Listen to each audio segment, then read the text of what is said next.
And last we met, Chris, it was in the moments after a game that a second half, especially, that I think a lot of us still aren't sure we saw for ourselves. They're in Atlanta with the Crimson Tide's national championship game win over the Bulldogs. Let me start there with you, Chris.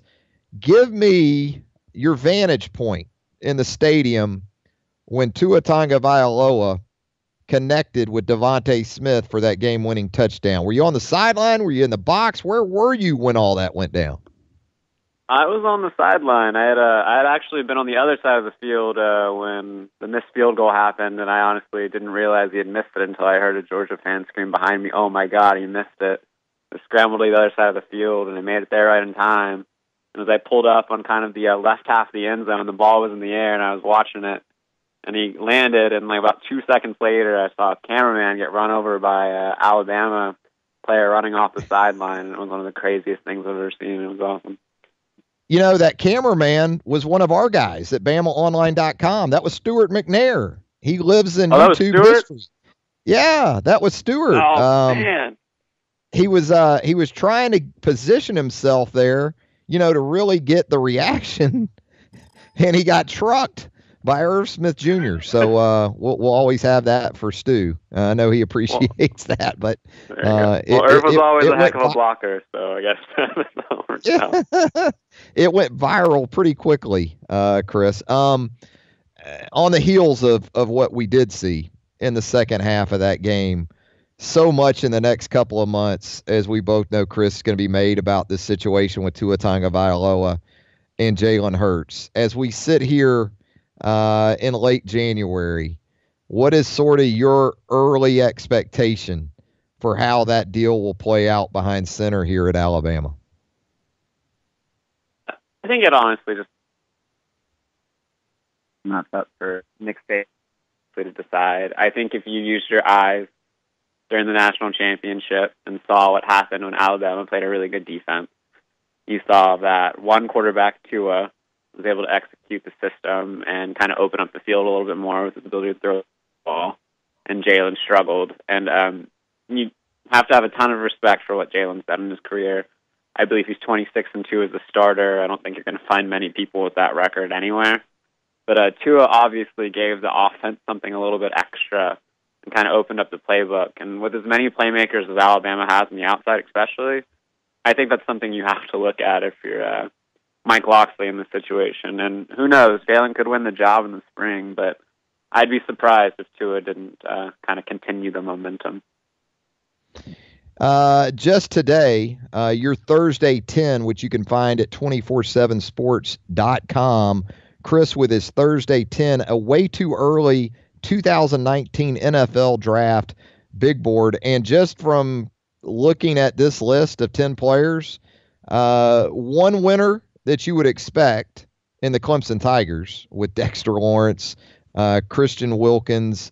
Lawrence was coming back regardless. But Wilkins announcing that he's coming back, and then the edge players too, the defensive ends, Cleveland Farrell, Austin Bryant, just an incredible bit of good news for Dabo Swinney.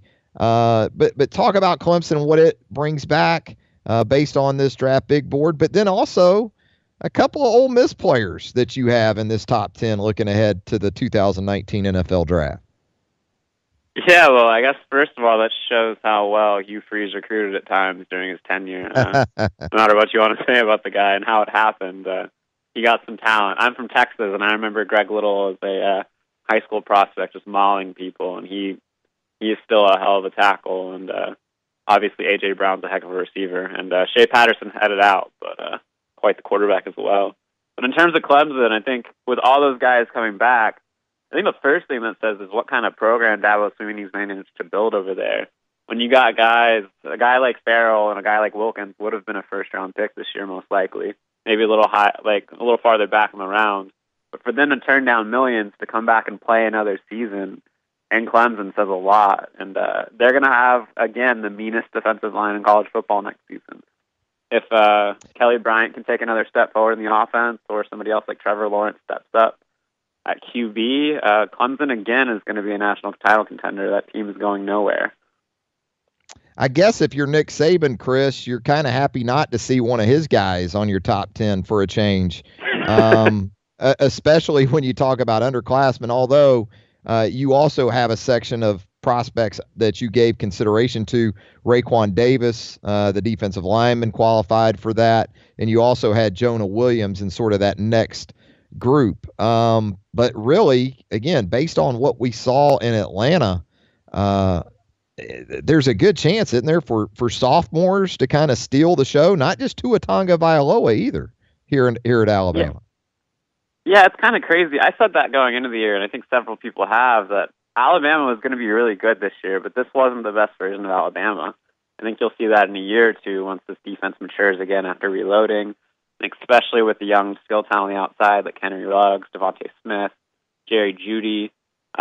Najee Harris is one of my favorite recruits ever, and he's going to be a hell of a player, and he's going to be the third option in the backfield again, even with Bo leaving, and that's kind of crazy to think about. And it could be a big old sophomore show for the next 2 years in Alabama. That 2017 class is going to carry plenty of banners in Tuscaloosa. Now, you also recently assigned grades to the head coaching hires around college football. And looking at the SEC specifically, you seem to have pretty high marks for a league that, let's face it, as far as the head coaching roster goes, had lost some luster in recent years. Yeah, I actually, across the board, I really like what the SEC was able to do. I think when you compete against Nick Saban every year, especially in the West, you can kind of beat things down a little. And I liked how some of the teams kind of revamped their hires. I love the Dan Mullen hire at Florida. I know it wasn't sexy, but he's a guy that's won there before. He's a proven offensive mind, and he won with a heck of a lot less at Mississippi State than he'll have the opportunity to in Florida. Plus, he'll be in the East, which is a little bit of an easier road. And, I mean, you can go down the line, but if you even go to, like, probably the last hire people think of, and Chad Morris at Arkansas, Chad's the type of guy who, with his offensive system, can differentiate Arkansas, which is something they really needed. And he can also go in and recruit Texas, which is something Brett Bielema wasn't able to do well because of comments he made early in his tenure. Chad, a former high school coach there, state champion, is going to be able to go into every high school in Texas and have like a pull with people, and that's going to make a huge difference. And obviously, coaching hires always look great a month in, but I actually really do like what the SEC did across the board this year. Interesting, Chris. It seems you like the hire of Joe Moorhead by Mississippi State a little bit better than the hire of Jeremy Pruitt at Tennessee. You gave Joe Moorhead a B-plus higher grade by the Bulldogs, and then with Pruitt it was a B-minus. What was sort of the reasoning there for those grades? It wasn't a bit of a joke. It was definitely a joke. I actually added a half a letter grade to Joe Moorhead and subtracted a half a letter from Tennessee, specifically for the way the searches were handled. It's not really an indication on Pruitt's future. I think for a guy that with no head coaching experience previously is potentially a very bright future at Tennessee with the way he recruits and his ties to the Southeast. And I think Joe Moorhead was also a good hire for different reasons. But I wouldn't say it's necessarily a better hire. I just had to acknowledge the search somehow. You can't have the national joke that was Tennessee for a month and not at least dock them a little bit in the grading system. So as we look ahead to this 2018 season, if I asked Chris Hummer to give me a way too early top four, a final four for next year's college football playoff, who would those four teams be for you? Right now, I'm not sure if it's going to look too different than what it has been. Of course, Alabama would be there at this point. They bring back so much, even with their early entrant losses. Clemson would be right there as well from the ACC. And I think you'd have to look at Ohio State out of the Big Ten. And then I still really like Georgia. The playoff committee has proven that two teams from the same conference can get in. And Georgia, while they're losing a lot, has a lot of young talent to step in. I think you could also look at teams like Wisconsin or Miami. But right now, the Pac-12 and the Big 12 are going to have somebody step up and prove they can be a representative, because right now both of those conferences have big question marks at the top, with as much that Oklahoma is losing, and the same thing with USC. So it'll be interesting to see how that plays out in those two conferences. You think Washington could kind of be that sneaky team with what we're seeing USC lose, especially at the quarterback position? Or is there another team maybe out west that could work its way back into that mix? I actually think you'll know right away if Washington can be that team, opening off with Auburn and Atlanta. Yep. I think they really could be, and I think Washington has an advantage in that game with as much talent as they bring back. They actually lost very little to the NFL, and they could have lost a lot, so it's big.